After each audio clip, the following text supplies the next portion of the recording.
नमस्कार सभी को। दोस्तों, आमिर खान की नई फिल्म सितारे ज़मीं पर सेंसर बोर्ड के विवाद में फंस गई है। क्यों सीबीएफसी ने पीएम मोदी का संदेश फिल्म में जोड़ने का आदेश दिया है और क्या ये सेंसरशिप है या कोई पॉलिटिक्स हो रही है, ये सारी चीज़ें हम आज की इस वीडियो में डिस्कस करेंगे। तो आइए वीडियो शुरू करते हैं। तो दोस्तों, सबसे पहली बात कि आमिर खान की नई फिल्म आ रही है सितारे ज़मीं पर, जिसकी रिलीज डेट 20 जून थी। लेकिन इस फिल्म को लेकर जो बज बना है ना, वो इसकी स्टोरी और एक्टिंग पे नहीं है, बल्कि उसका रीज़न कुछ और है। उसका रीज़न ये है कि जो सीबीएफसी है, यानी central board of film certification, इसने एक ऐसा डायरेक्टिव दिया है इस फिल्म को लेके जिसने बॉलीवुड और सोशल मीडिया दोनों में हलचल मचा दी है। अब सीबीएफसी का कहना यह है कि फिल्म की ओपनिंग डिस्क्लेमर के तुरंत बाद प्राइम मिनिस्टर नरेंद्र मोदी का एक कोट आपको ऐड करना होगा, जिसमें 2047 के इंडिया का विजन मेंशन हो। अब यहाँ पे एक ऑब्वियस सा क्वेश्चन उठ रहा है कि यार, सेंसर बोर्ड का काम सिर्फ फिल्म को सर्टिफाई करना है, ये कब से पॉलिटिकल स्टेटमेंट को भी इन्फोर्स कराने लगी है फिल्मों में। मतलब क्रिएटिव लिबर्टी और सेंसरशिप की कोई बाउंड्री भी तो होनी चाहिए। और अगर हम फिल्म के थीम और उसके सब्जेक्ट की बात करें तो ये चिल्ड्रन विद स्पेशल नीड्स और न्यूरो डाइवर्जेंट किड्स, यानी वो बच्चे जिनकी सोसाइटी में अक्सर अनदेखी हो जाती है, उनके ऊपर बेस्ड है। आमिर खान की आपको याद होगी एक पिछली फिल्म थी तारे ज़मीं पर, उसका भी थीम सेम था और इस बार भी उन्होंने ऐसा ही सेंसिटिव टॉपिक उठाया है। अब सीबीएफसी जो है वो इस फिल्म से अजीब अजीब चेंजेस की मांग कर रहा है, जैसे बिजनेस वुमेन की जगह पे आपको बिजनेस पर्सन यूज़ करना होगा ताकि जनरल न्यूट्रलिटी दिखे, और लोटस सिंबल को पूरी तरीके से हटाना होगा क्योंकि ये एक पॉलिटिकल पार्टी का इलेक्शन सिंबल है। मतलब गजब का लॉजिक है इनका यार। पॉलिटिकल पार्टी का सिंबल आपको हटाना है, लेकिन एक पॉलिटिकल नेता का कोट आपको उसमें जरूर डलवाना है। खैर, अब फिल्म को रिलीज करना था तो उसके डिस्क्लेमर को चेंज किया गया। 26 सेकंड का वॉइस ओवर होगा जिसमें पीएम मोदी का स्टेटमेंट भी शामिल होगा। और इतने सारे चेंजेस के बाद फिल्म को यूएस सर्टिफिकेट मिला। मतलब 13 साल से कम उम्र के बच्चे भी अब पेरेंट्स के साथ इस मूवी को देख सकते हैं।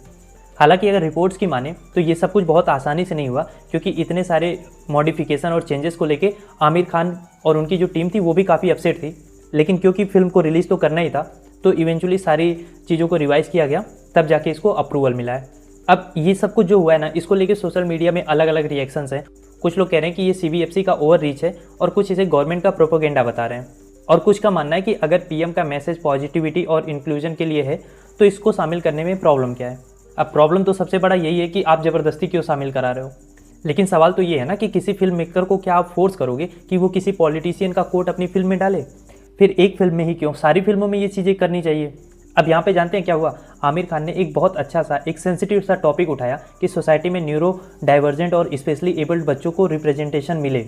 इस टॉपिक को मेन स्ट्रीम में लाने की कोशिश की गई, जिससे अवेयरनेस बढ़े और सोसाइटी में थोड़ा सा इनके लिए भी इंक्लूसिवनेस बने। लेकिन अब फिल्म एक अलग ही दिशा में चली गई। ज़बरदस्ती का इसमें पॉलिटिकल मैसेजिंग डाला जा रहा है। अब ये समझ में नहीं आ रहा है कि सीबीएफसी का मैंडेट कितना ब्रॉड हो गया कि वो कंटेंट अलाइनमेंट के नाम पे पॉलिटिकल स्टेटमेंट्स को भी इन्फोर्स करा रहा है। क्योंकि सीबीएफसी का तो मेन काम था फिल्म को सर्टिफाई करना, ये चेक करना कि कंटेंट सोसाइटल नॉर्म्स को, कल्चरल सेंसिटिविटी को और लीगल स्टैंडर्ड्स को फॉलो कर रहा है। अब ये पता नहीं कहाँ पे लिखा है कि बोर्ड किसी भी फिल्म में किसी लीडर का स्टेटमेंट डालने का ऑर्डर दे सकती है। न्यूरो डाइवर्जेंट कम्युनिटी, उनके पेरेंट्स, थेरेपिस्ट और सपोर्टर्स के लिए ये फिल्म एक बड़ी उम्मीद थी कि फाइनली कोई उनकी स्टोरीज़ को मेन स्ट्रीम में ला रहा है। लेकिन सेंसरशिप और पॉलिटिकल मैसेजिंग के बीच में पूरा मुद्दा ही भटक गया।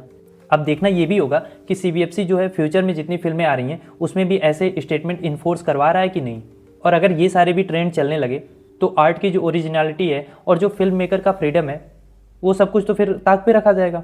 अब आप खुद सोच के देखिए कि अगर आर्ट और सिनेमा को भी पॉलिटिक्स के हिसाब से मोल्ड किया जाएगा, तोड़ा मोड़ा जाएगा, तो क्या हम सच में एक ओपन और इंक्लूसिव सोसाइटी की तरफ बढ़ पाएंगे, या सिर्फ एक नैरेटिव कंट्रोल करने वाली कोशिश शुरू हो जाएगी। वैसे अब मेरा सवाल आपसे ये है कि आपका क्या मानना है, सीबीएफसी का ये स्टेप जस्टिफाइड है या ये आर्ट की फ्रीडम के खिलाफ है। लिखिए अपनी राय आप कमेंट बॉक्स में।